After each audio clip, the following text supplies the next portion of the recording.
Hey, it's Prerak and today we're adding puddle lights in our 2016 Polo GT.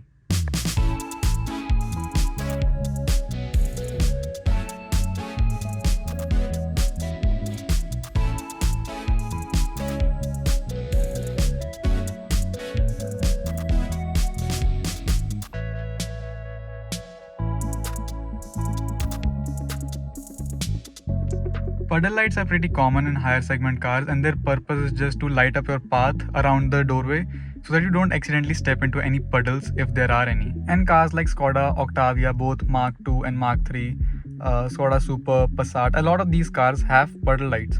So it is very easy to make them look OEM on Polo as well. So let's get straight to the installation and see how they're installed. To remove the ORVM, we need to first remove the door card, which is held in place by 3 T30 Torx screws. 2 under the door handle trim and 1 at the bottom of the door. With the card free from the door, there are a few things to remove. Door latch cable, alarm status light, lock and lock button, ORVM knob and the window switches. Further, we need to remove this trim held in place by a Torx T20 screw and a plastic lock. Once removed, it reveals the bolt for the ORVM.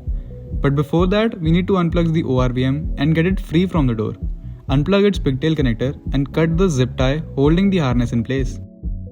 Once that is free, we can remove the 8mm spline bolt using the correct spline bit and remove the ORVM from the car.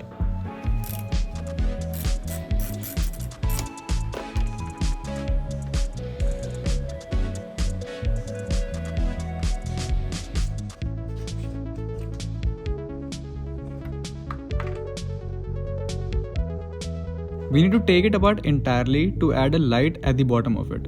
The mirror can be popped out by pulling very carefully on the outer side of it. The cover on top is held in by a couple of locks. Undo those and with some force this cover will come out as well. With 3 more T20 screws, the front face of the housing can be removed, then the bottom part of it, which holds the indicator assembly as well, can be removed once the connector is unplugged. The puddle light we will be adding will be added in this lower section of the housing. The first thing I noticed while taking apart the ORVM was the amount of Tata logos that there were. It seems like Tata manufactured the ORVMs for the Polo. It's weird to see a logo other than Volkswagen Audi on parts of this car. Anyway, the light we will be using for this mod is an LED replacement housing for a Skoda Superb or Mark II Octavia.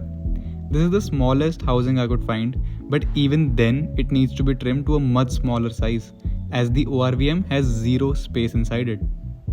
I separated the lens from the housing and started to check where it can fit in the ORVM correctly to provide enough throw of the light outside and clearance inside.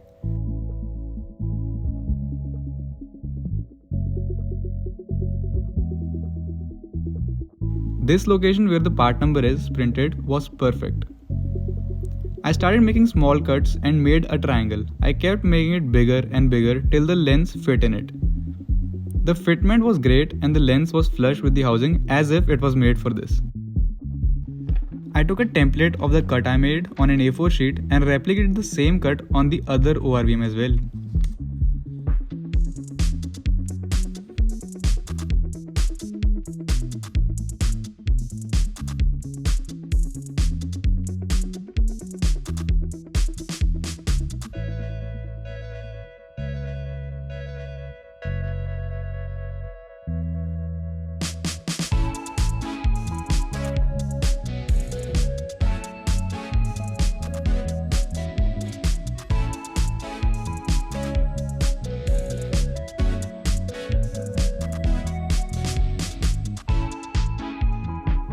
Once both the ORVMs were cut, it was time to wire them. I took 0.75 square mm wire and routed them through the ORVM just like the factory wires were routed and soldered them to the LED panel directly, keeping note of positive and negative. The other end of these wires received the correct terminals to go into the ORVM connector. I taped the wires thoroughly so it looks like it came from factory like this.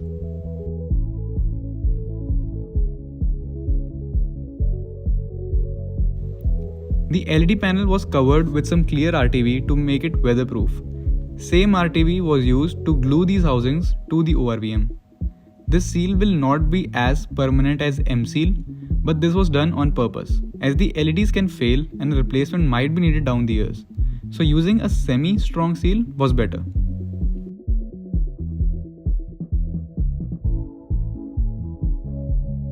The amount of space in the ORVM was so less that even after making these so small, they still had to be shaped slightly more to fit perfectly.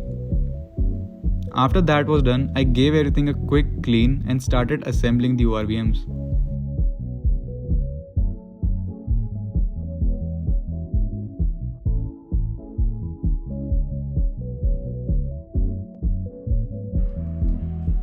And tested them once again before installing them to the car.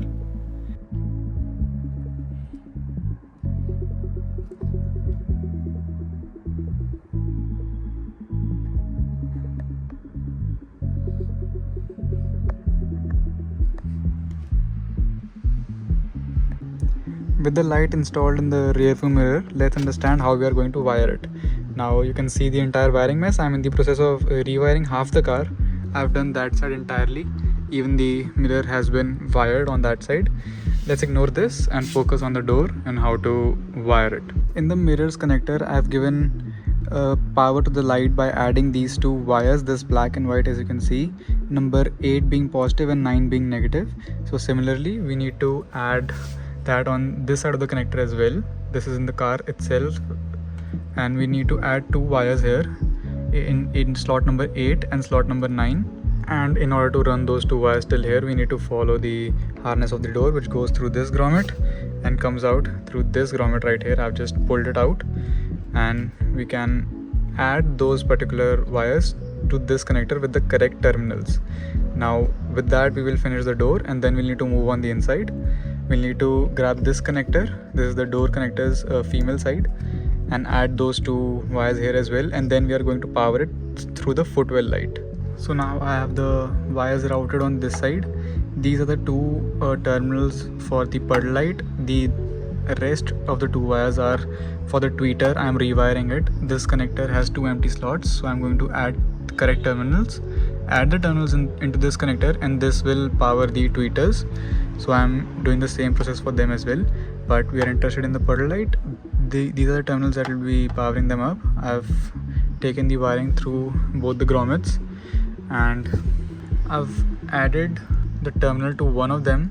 This is the positive one, so it will go into slot number 8 of this connector. In order to lock the terminals, this connector just has a flap here, which you can just lift up, unlock it with something really thin, and then just lift it up. Now this is ready to accept the correct terminal. We are going to insert this in slot number 8 for positive.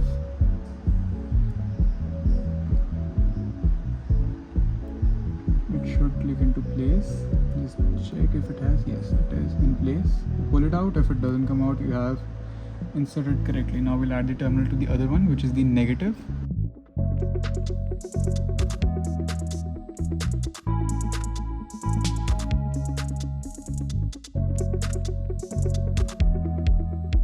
With the mirror connector correctly wired, we can come on this side on the door connector. For these two terminals, we are going to add it in the same 8 and 9 position. These two right here, 8 being positive, 9 being negative. I just made the even number positive and odd number negative, really. That's all I did. So I'll just add these two terminals here. In order to make this connector accept new terminals, you need to lift this pink tab up slightly, pink, purple, slightly up. Just wedge a screwdriver in here, lift it up ever so slightly, so it's in this position, so it can accept new terminals. And once this is done, you just need to remember to wire this in the same slots as well, that is 8 and 9, so they correspond to these pins correctly. I taped all the wiring that I added as neatly as I could and routed it along the stock wiring in the door.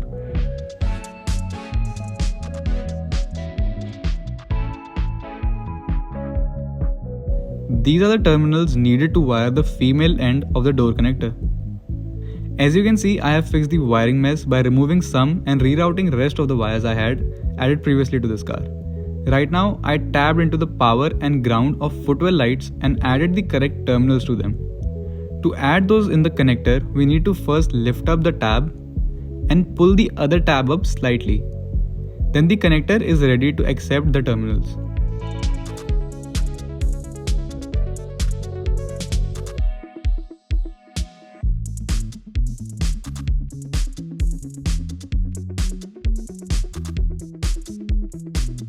Once it was all plugged in, I connected the ORVM before installing to check if everything has been done correctly. And after installing it all back together, this is the final result.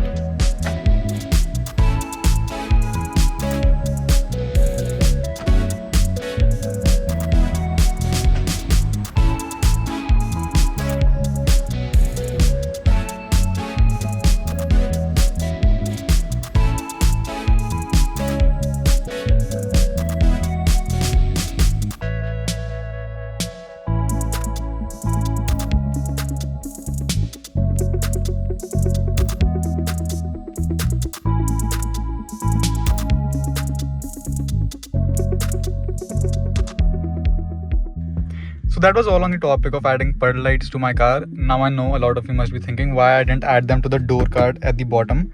I might be adding that in the future, but before that I wish to change these switches, these ones as well. Out of this I want to add out of the GTI and this out of the Passat, and way before that I wish to add ambient lighting over here and in this slot, and I want it to be as OEM as possible, as close to OEM as possible, and I wish to make kits for it as well so everyone can replicate it. With slightly modern buttons over here and some ambient lighting, the car will feel a lot different at night, and the ambient lighting will be visible only in pitch dark conditions, so it won't be very gaudy, it will just be very subtle. And coming to even more switches, I wish to change this entire panel out of the GTS so I have more buttons, because soon I'm changing the seats to Passat seats so that I have heating and ventilation. I originally purchased it for the Laura, but now I wish to add the Polo because this car is a daily driver and such practical stuff is more usable over here.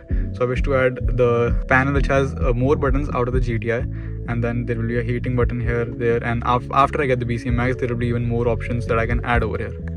But we are getting way ahead of ourselves here with the Polo because the Laura is close to completion, so now I'll be spending more time there in order to finish it and get some episodes of the Laura project as well.